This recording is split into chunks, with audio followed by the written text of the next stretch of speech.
ng selda.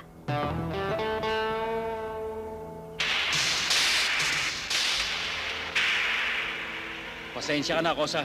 Alam mo ang batas dito. Lahat ng kasalanan may katapat. Commander, tulog yata eh. Commander, bundol ka. Gising! Gising!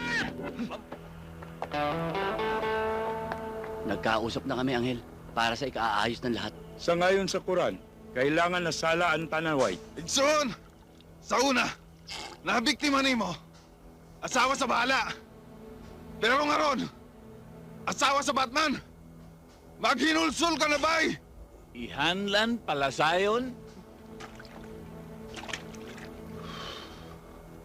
Mga devil, mga demonyo. Amen? Amen, brother, amen. Sobra na ito! Wala akong magawa, sakit ko na ito! Ako pala eh. Dahil magkakagulo mga pangkat. Hindi ko mapigil sarili ko! Commander, patawarin mo na ako, hindi na ako uulit.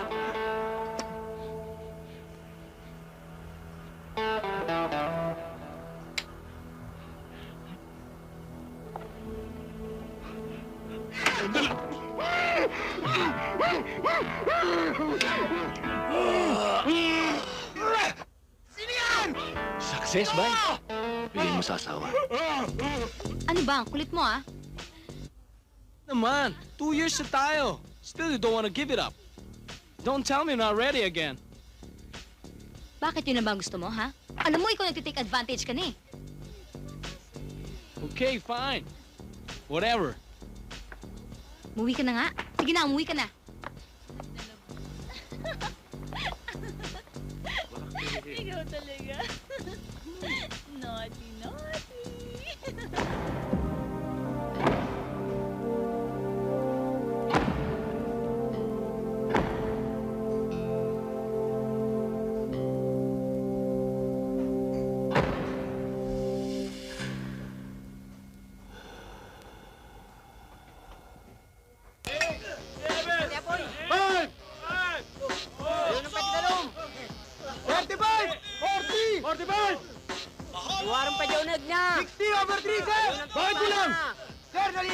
Nag-uumpisa ang araw ng bilanggo, alas 5 ng umaga.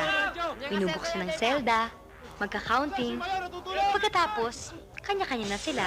May labas trabaho, nag-e-exercise, tumatambay, naglalaro, nag-iigib ng tubig, nagluluto, nag-aaral, nagbabasketball, nagkakwentuhan pero yun at yun din naman ang mga pinag-uusapan tungkol sa paglaya, sa pamilya, sa kapenpal, at sa...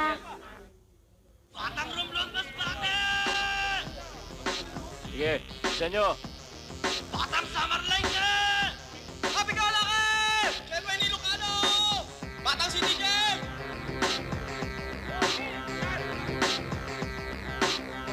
Oh, ma'am, dinanghali ka yata. Medyo nga eh. Hindi ko ma-explain kung bakit ako nagkaroon ng matinding interes na malaman kung anong klaseng buhay meron sa loob. Napakarami palang dumadalaw. Asawa, anak, magulang, kaibigan at mga kapenpal nila. Mula linggo hanggang Huwebes ang araw ng dalaw. Karamihan sa mga bilanggoy mahihirap.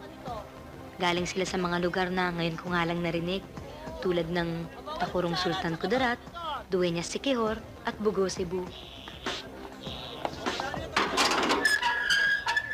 Hi. Alam mo, okay mga kababayan mo, pinapasok ako kaagad. Oo, ako sa natin. Araw-araw din ang arrival ng mga bilanggo na galing sa iba't ibang lugar. Yung mga bagong alta, ikaw muna Iba't bahala ibang ron, ha? krimen, Halika na. iba't ibang kaso. Sabog na pusong ko, eh. Pero sabi nila, ang pinakapopular na kaso Sir, ay... Lord dito.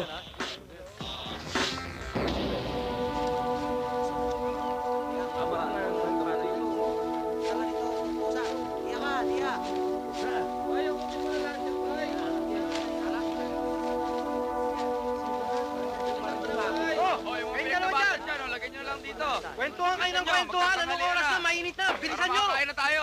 Oh, kayo. Oh. Sir, sarap na naman ang tulog ng mga kabady nyo, sir, ah. Lagi naman sa edang tuka niyan eh. Sabi ko kasi, huwag magpupuyat sa tanghali. Mukhang nanaginip ako, oh.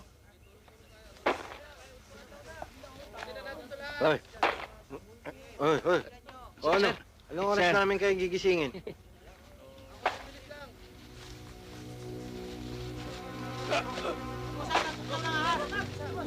Sir, mo kami natuklaw yata.